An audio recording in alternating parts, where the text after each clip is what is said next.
कि सरकार ने एक बड़ा निर्णय लिया है। जातीय जनगणना कराएगी केंद्र सरकार।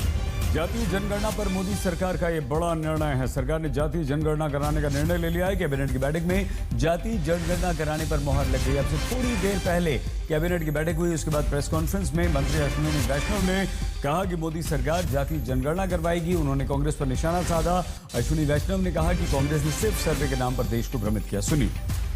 आज दिनांक 30/4/2025 के दिन प्रधानमंत्री श्री नरेंद्र मोदी जी के नेतृत्व में राजनीतिक विषयों की कैबिनेट समिति ने यह निर्णय लिया है कि जातियों की गणना को आने वाली जनगणना में सम्मिलित किया जाए। यह इस बात को दर्शाता है कि वर्तमान सरकार देश और समाज के सर्वांगीण हितों और मूल्यों के लिए प्रतिबद्ध है।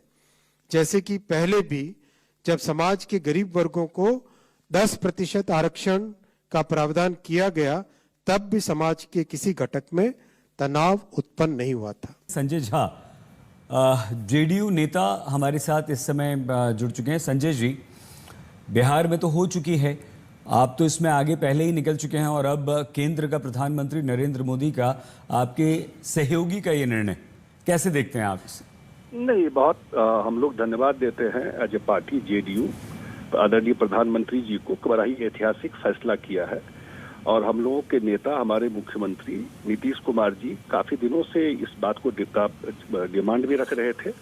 और देश में अकेला प्रदेश बिहार है जो कास्ट का सेंसस भी कराया और पब्लिक डोमेन में भी पूरा डेटा रिलीज किया। बहुत सारे स्टेट में लोग चर्चा करते रहे कि होना चाहिए, इसलिए हम लोग धन्यवाद देते हैं प्रधानमंत्री जी का। संजय जी, आप एक बिहार की बड़ी पार्टी जो कि सरकार चला रही है, आपकी सरकार है, उसके मुखिया हैं, क्या आपको लगता है कि देश में वाकई वोट पर इसका असर होता है जातीय जनगणना का, जिसके कारण अखिलेश यादव, राहुल गांधी ज्यादा इसकी मांग कर रहे थे?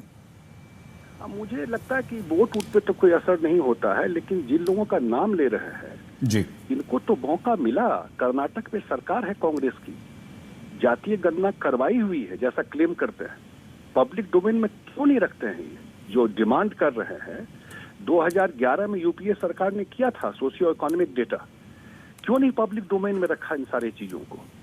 जो लोग जिनका नाम ले रहे हैं यूपी वाले, वो उनकी सरकार थी तो क्यों नहीं यूपी में उन्होंने करवाया? नीतीश कुमार अकेले नेता हैं विपक्ष जो रीजनल पार्टी में, जो इस बात को लगातार उठाते रहे हमेशा देश में। नहीं, आप भी संजय जी, मुझे याद आ रहा है, आप भी लगातार कहते रहे हैं कि केंद्र को जातीय जनगणना करवानी चाहिए, और आज केंद्र ने जब ये निर्णय ले लिया तो आपको लगता है कि इसका देश में क्या असर होगा?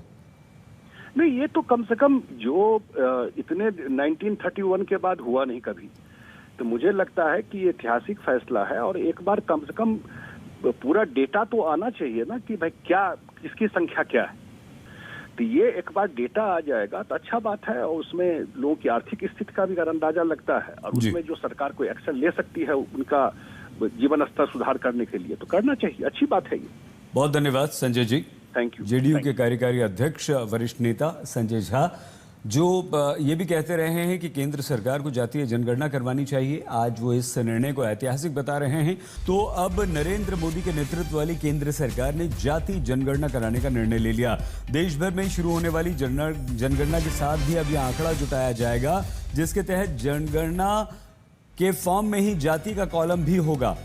ये देखिए, अश्विनी वैष्णव ने कहा कांग्रेस ने जातीय गणना कभी नहीं कराई, उसका उपयोग सिर्फ राजनीति के लिए किया, लेकिन अब देश में जातिगत जनगणना होगी। देश में किस जाति के कितने लोग हैं, ये जानकारी अब आपको मिल पाएगी। और जातियों की हिस्सेदारी क्या है, कि जिसकी जितनी हिस्सेदारी उसको उतना संसाधन, उतना सम्मान, उसको उतना अधिकार। यही लगातार राहुल गांधी कहते आ रहे थे। अखिलेश यादव भी लगातार इस बात की मांग कर रहे थे कि जातीय जनगणना करवाई जाए, ताकि संसाधनों का बंटवारा किया जाए, उसके आधार पर आरक्षण दिया जाए।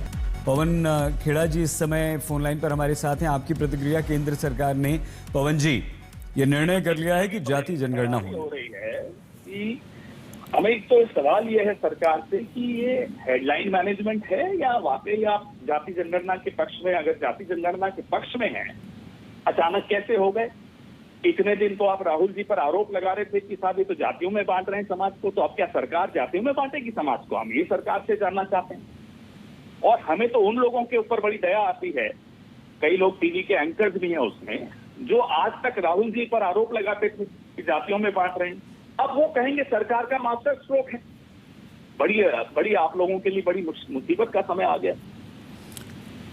अच्छा पवन जी, आपके नेता राहुल गांधी तो लगातार मांग करते रहे थे कि जातीय जनगणना होनी चाहिए, तो आज आपको लगता है कि निर्णय सही है, भले आपके दबाव में लिया गया हो? अरे साहब, हम तो कहते हैं कि आप मतलब सरकार के लिए कहते हैं कि जब आपको मानना ही है राहुल जी की कोई हर बात, तो विरोध ही क्यों करते हैं? उनसे सलाह ले ही लिया कीजिए। ये चौथी पांचवी बार हो रहा है कि राहुल जी ने कहा, पहले इन्होंने विरोध किया, हंसी उड़ाई, फिर मान गए। तो या तो सरकार चलानी नहीं आती इन लोगों को। ये हम सरकार में आएंगे तो जातीय जनगणना भी कराएंगे, आरक्षण की गणना भी कराएंगे, आरक्षण की 50% की जो सीमा है उसके बारे में भी कहते रहे, उस लिमिट को, उस सीमा को भी हम तोड़ेंगे। आपको लगता है कि अब राहुल गांधी की ये जो मांग थी वो पूरी हो पाएगी? तेलंगाना में हमने करके दिखाया, ना केवल जाति जनगणना हुई, उसके बाद आरक्षण की सीमा भी हटाई। तो जाहिर सी बात है कि सामाजिक न्याय के लिए ये पहला कदम होता है जाति जनगणना। उसके बाद कई और कदम उठाने पड़ते हैं जो उठाने चाहिए। पवन जी, थोड़ी सी राजनीति की बात, क्या ऐसा आपको लगता है कि जो आपका एक जाति जनगणना वाला कार्ड था वो ये घोषणा करके नरेंद्र मोदी ने छीन लिया आपसे? देखिए साहब, ये कार्ड नहीं था। जो सामाजिक न्याय के प्रति हमारे मन में निष्ठा है, संविधान को जब हम हाथ में लेते हैं तो उस निष्ठा को हमेशा याद रखते हैं। पूरे देश को ये पता है कि असली कौन है, नकली कौन है। पवन जी, मनमोहन सिंह ने भी कहा था कि हम जातीय जनगणना पर विचार करेंगे, राहुल गांधी लगातार कहते रहे हैं। आपकी मांग पूरी हो गई, आप संतुष्ट हैं? साहब, संतुष्टि सिर्फ पहले कदम से कभी नहीं हो सकती, और वो भी ऐसे अनमने ढंग से कि आप इतने सालों से हमारा विरोध कर रहे हैं इस मांग का, तो अनमने ढंग से उठाए हुए कदम पे कौन संतुष्ट हो सकता है, आप बताइए। ये जातीय जनगणना में जातियों की गणना का क्या लाभ होता है पवन जी? आपको पहले मालूम तो हो कि कौन सी जाति किस स्थिति में है, उनकी आर्थिक स्थिति क्या है, उनकी सामाजिक स्थिति क्या है, तब तो आप नीति निर्धारण में उसका लाभ ले पाएंगे उस आंकड़े का। सिर्फ आंकड़े रख लेने से थोड़ी नीति निर्धारण हो जाता है। नीति निर्धारण के लिए आपके पास तथ्यात्मक आंकड़ों की आवश्यकता होती है। बहुत धन्यवाद। जैसे कि राहुल जी कहते हैं कि एक्सरे रिपोर्ट है। बात पूरी कर लीजिए जी। जैसे कि राहुल जी कहते हैं कि एक एक्सरे रिपोर्ट है, डॉक्टर जब एक्सरे रिपोर्ट देखेगा तब न समझेगा कि उसके बाद अगला कदम क्या उठाना है उपचार के लिए। बहुत धन्यवाद पवन खेड़ा जी। कांग्रेस के प्रवक्ता नेता, जातीय जनगणना का निर्णय प्रधानमंत्री नरेंद्र मोदी ने किया है और अश्विनी वैष्णव ने कांग्रेस पर आरोप भी लगाया है। केंद्रीय कैबिनेट में ये निर्णय किया कि अब देश भर में जातीय जनगणना होगी और उन्होंने कांग्रेस, राहुल गांधी, खासतौर से अखिलेश यादव, दो बड़े नेता, हालांकि इसमें तेजस्वी यादव भी शामिल है लेकिन बिहार में हो गई है, उनकी मांग को यहाँ पर पूरा किया है। अब ऐसा लगता है कि ये जातीय जनगणना वाला कार्ड प्रधानमंत्री नरेंद्र मोदी ने छीन लिया है। इस बुलेटिन में फिलहाल इतना ही। आप प्लीज अपना बहुत ख्याल रखिएगा। देखते रहिए आज तक।